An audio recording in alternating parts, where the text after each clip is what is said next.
السلام عليكم ورحمة الله وبركاته. ازيكم يا حبايبي؟ عاملين ايه؟ يا رب تكونوا بألف خير. يلا بينا كده نشغل الفرن بتاعنا وندفي بيتنا. وهنعمل بإذن الله النهاردة تشكيلة حلوة قوي بعجينة واحدة.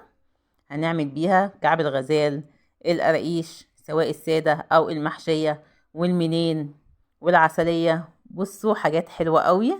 وهنشوف كل واحدة ازاي هنقدر ان احنا نحشيها، وازاي تطلع بالشكل الجميل ده احسن من الافران. نقول بسم الله ونصلي على الرسول ونبدأ بأول حاجة. اول حاجة كده هنبدأ بيها وهي الحشو بتاعنا. انا هنا هنحشي بالعجوة. طبعا انا جايبه العجوة عادية خالص. هنبدأ ان احنا نفرمها في البيت وهوريكي ازاي تطلعيها احسن من المفرومة الجاهزة وتبقى طرية معاكي في المخبوزات. كمية العجوة بتجيب الكمية اللي انت عايزاها، بنغسلها طبعا كويس جدا الاول من اي اتربة. وبعد كده بنبدأ اننا نفصصها، بنشيل النوى منها وهنفرمها في الكب.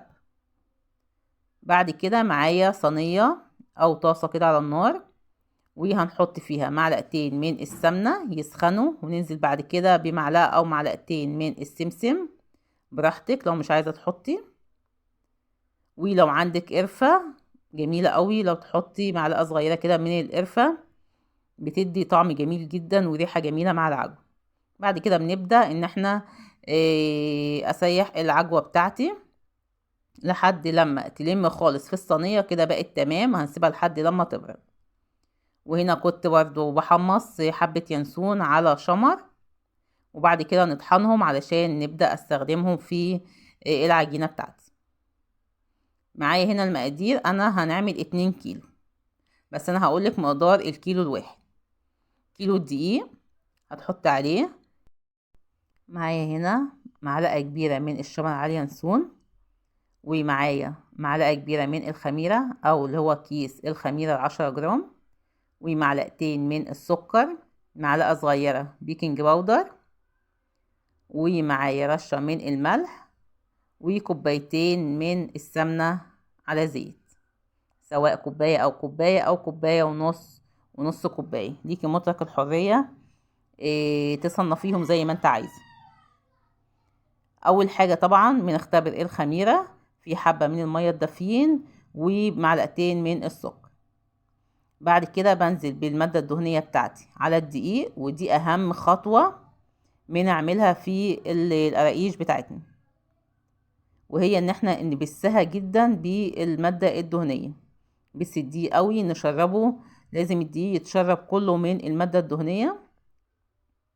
بسيه كويس جدا لحد لما كله يشرب من المادة الدهنية. هنعرف ازاي ان هو كده بقى تمام.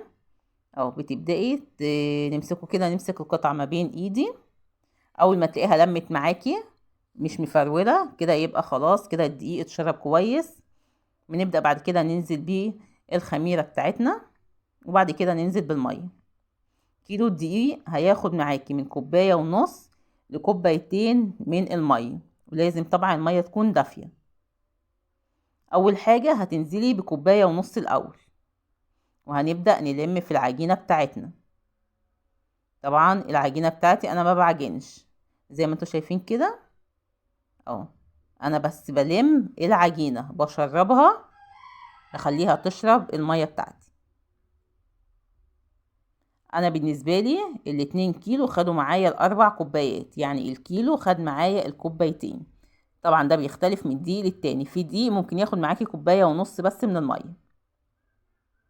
فحاولي ان انتي المية، او حتى لو هتعجني بلبن برضو يكون اللبن دافي، سواء ده او ده، ما تنزليش بالمقدار كله مرة واحدة. انزلي اول حاجة بكوباية ونص وشوفي تمام تمام، مش تمام خلاص انزلي بالنص كوباية التاني. ده كده شكل العجينة بتاعتي في الاخر. العجينة بتاعتي بتقطع ما بتمطش لان انا ما بعجنهاش. تعرفي ان هي تمام، بتكوريها ما بين ايدك. العجينة معايا طرية جدا وناعمة، ملمسها ناعم ما بتشققش كده، يبقى خلاص العجينة بتاعتي تمام. هنبدأ بقى نجهز الحشوة بتاعتي. هنا العجوة كانت بردت معايا، هنبدأ نشكلها التشكيلات اللي انا هبدأ ان انا استعملها. هكور حبة، وفي حبة كده هعملهم على شكل اسطواني، ودي حتة هنبدأ اننا نعمل بيها اول شكل هو معانا، هنعمل كعب الغزال. هتفتحي كيس من بتوع التلاجة او اي كيس نضيف، وهنبدأ نحط قطعة من العجوة وتفرديها بالنشابة ما بين الكيسين، بيسهل عليكي جدا.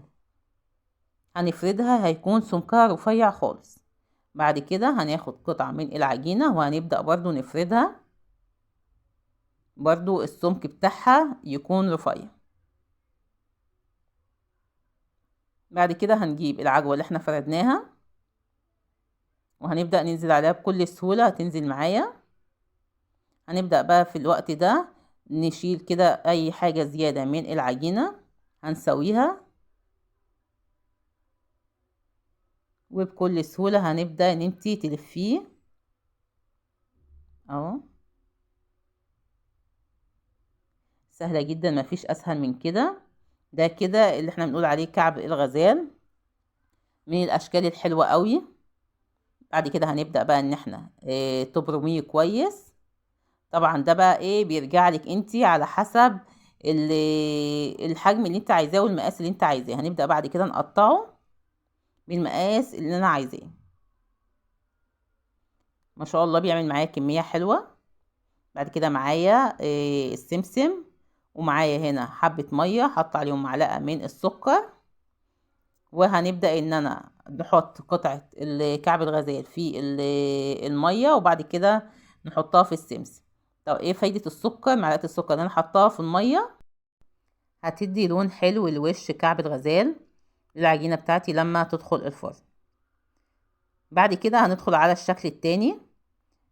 بجيب كده قطعة من العجوة اللي احنا عاملينها على شكل اسطواني، وهنبدأ زي ما انتوا شايفين كده بنعمل عجينة على شكل اسطواني، ونبدأ نحط فيها العجوة، وبعد كده نبدأ ان انا ابططها كده. الشكل ده جميل قوي.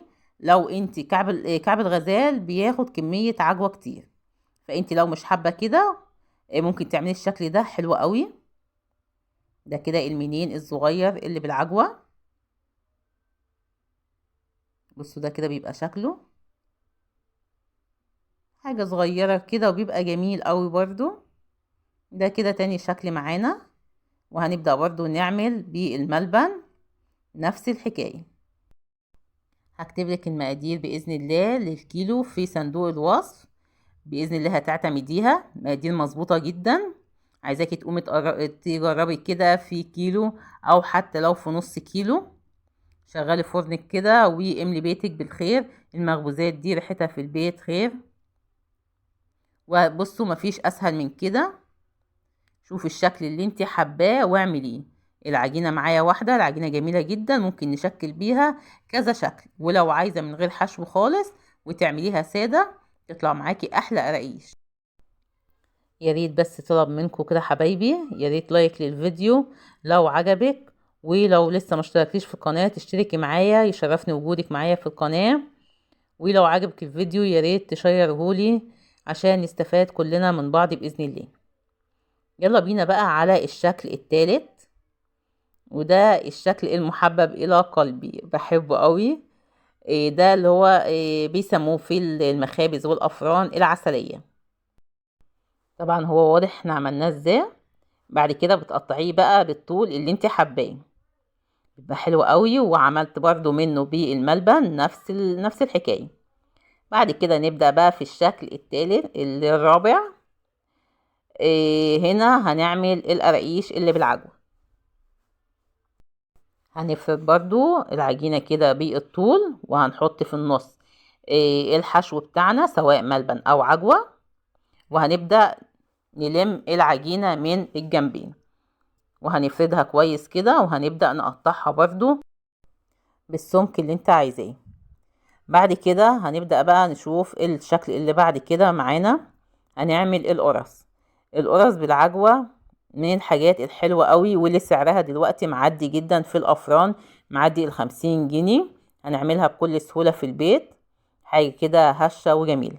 بس في تكة لازم تاخدي بالك منها وانت بتعمليها. شايفين انا بعمل ايه؟ انا فردت قطعة من العجينة بفردها وبعد كده ببدأ ألمها تاني. طب ليه بعمل الحركة دي؟ علشان القرصة معايا من جوه هتبقى هشة جدا معاكي، ما تبقاش مكتومة. فلازم تعملي الخطوة دي، بتفرق جدا من انت تفردي وتحشي على طول. خلوا بالكم حبايبي، في حاجات بسيطة خالص بس بتفرق معاكي في النهاية.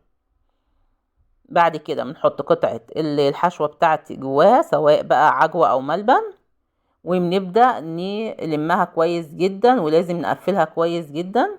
وهفردها، افرديها حلو لانها لسه هترتفع معانا لما تخمر. وبالسكينة كده، وهنبدأ نعمل لها بس فتحتين كشكل، وبرضو علشان خاطر ما تنفخش معايا قوي.